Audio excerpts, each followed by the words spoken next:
Yun, what's up mga lods? Panibagong araw, panibagong vlog. At ngayon, nandito tayo sa isang iconic at napakagandang tourist attraction dito sa may Canlaon City. Ito yung tinatawag nilang Century 3 ng Canlaon.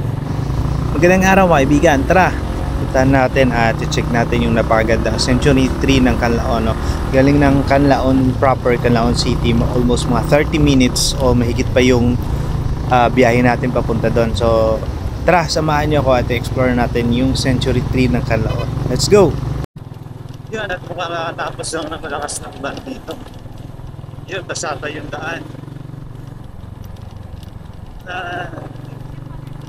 Yo, what's up mga lods? Panibagong araw, panibagong vlog. Tara, samahan niyo ako sa aking panibagong adventure. And for today's video, pupuntahan natin yung isang sikat na tourist destination o tourist attraction dito sa Canlaon. Tinatawag nila Century 3. Yan, malalaking kahoy dito banda. Tagdagas.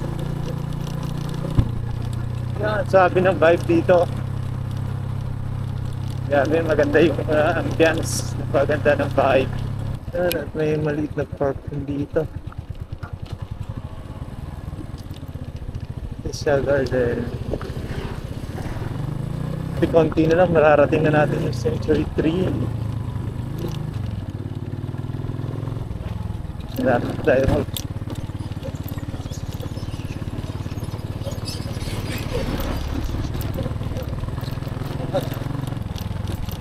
off-road destination mga par.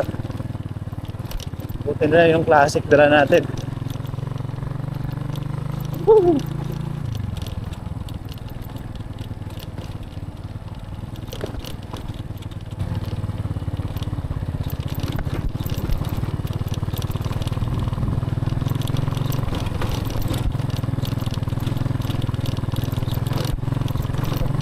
Road.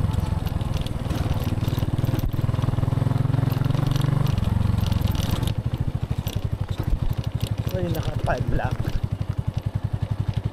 Bawal siguro pumasok. Yun, tayo Century 3. Yes, sa wakas nakarating din.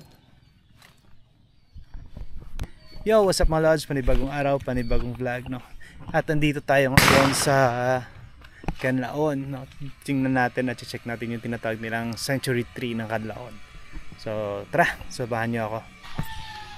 Yan, ito yung Century 3. So, for now, close yung mismong park nila. Pero pwede tayo maka sightseeing dito sa labas. Malaki, sobrang healthy pa rin, no? Kahit matagal na. Okay din.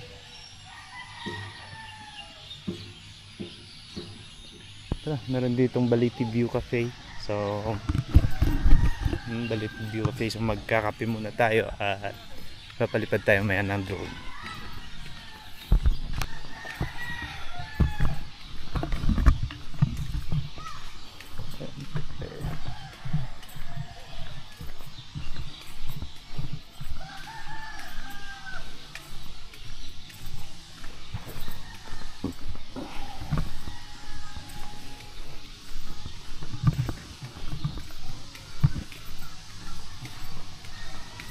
Balit.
Wow.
biyahe na ulit tayo.